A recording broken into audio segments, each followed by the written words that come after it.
Hello guys, welcome to my channel Bithika's home kitchen. আজকে আমার recipe কাতলা মাছ বাটা। তো চলো আমি তোমাদের দেখাবো কাতলা মাছ বাটা করতে আমি কী কী উপকরণ নিয়েছি। এখানে আমি 3 পিস কাতলা মাছের পেটি নিয়েছি, ধুয়ে নুন হলুদ মাখিয়ে রেখেছি। নিয়েছি এখানে পেঁয়াজ কুচি, একটা বড় সাইজের পেঁয়াজ কুচি নিয়েছি, রয়েছে রসুন, তিন কোয়ার মতো রসুন নিয়েছি পাতি লেবু আর কাঁচা লঙ্কা চেরা। নিয়েছি কালো জিরে ছোট এক চামচ, একটা শুকনো লঙ্কা, হলুদ গুঁড়ো আর লঙ্কার গুঁড়ো, আর নিচে সর্ষের তেল আর লবণ। তো চলো এবার আমি সবার প্রথমে আমি মাছটাকে ভেজে নেব। মাছটা ভাজার জন্য কড়াই বসিয়ে দিয়েছি, গ্যাসে গরম হয়ে গেছে কড়াইটা। এবার আমি সর্ষের তেল দিয়ে দেবো এর মধ্যে। তেলটা আমার গরম হয়ে গেছে, এবার মাছগুলো দিয়ে দেবো। কাতলা মাছটা আমি দিয়ে দেবো।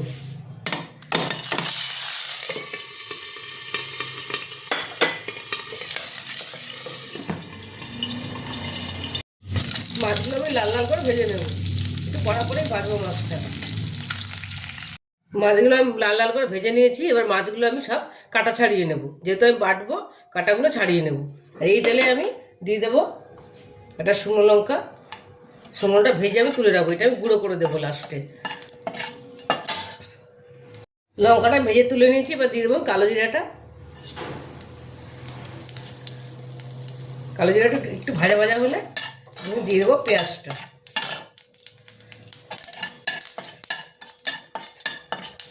পেঁয়াজ কুচিটা দিয়ে দিলাম।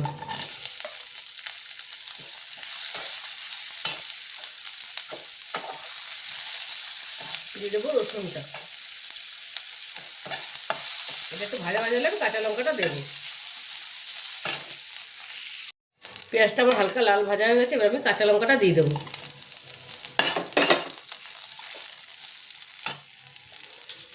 দিয়ে দেবো হলুদ গুঁড়ো আর লঙ্কা গুঁড়োটা। এটা আমি আরেকবারও ভালো করে ভেজে নেব। মাছটা আমি দেখো কাটা ছাড়িয়ে নিয়েছি, কাটা ছাড়িয়ে তেলটা আলাদা করে দিয়েছি। এটা আমি ভাজা ভাজা করে নিয়েছি, এবার আমি এর মধ্যে মাছটা দিয়ে দেবো।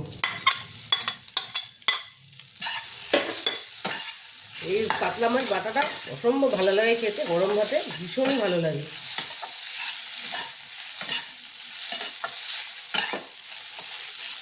এবার এটা আমি একটু ভেজে নামিয়ে নেব। এবার প্লেটে নামিয়ে নিয়েছি, এবার আমি এটা শিলপাটায় বেটে নেব। আমি একটু নুন দিয়ে দিয়েছিলাম, নুনটা দিতে আমি ভুলে গেছিলাম, তাই আমি লাস্টে নুনটা দিয়েছি। এবার শিলনোড়া এটা আমি খুব সুন্দর করে বেটে নিয়েছি। তোমরা চাইলে মিক্সিতে বাটতে পারো, কিন্তু এই শিলে বাটাটা বেশি ভালো লাগে খেতে।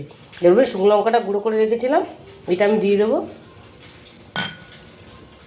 এটা ভালো করে মিশিয়ে নেব।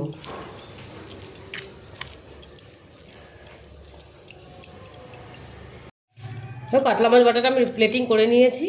এবার এর মধ্যে একটু লেবুর রস চেপে দেবো, বেশি না অল্প করে দেবো, আর দিয়ে দেবো অল্প কাঁচা সর্ষের তেলে, খেতে আরও বেশি ভালো লাগবে এটা। তোমরা এই বাটাটা বাড়িতে বানিয়ে দেখো ভীষণই ভালো হয় খেতে এটা। আশা করি তোমাদের রেসিপিটা ভালো লেগেছে। আর রেসিপিটা তোমাদের ভালো লেগে থাকে তাহলে আমাকে লাইক, শেয়ার আর সাবস্ক্রাইব করতে ভুলবে না। টাটা।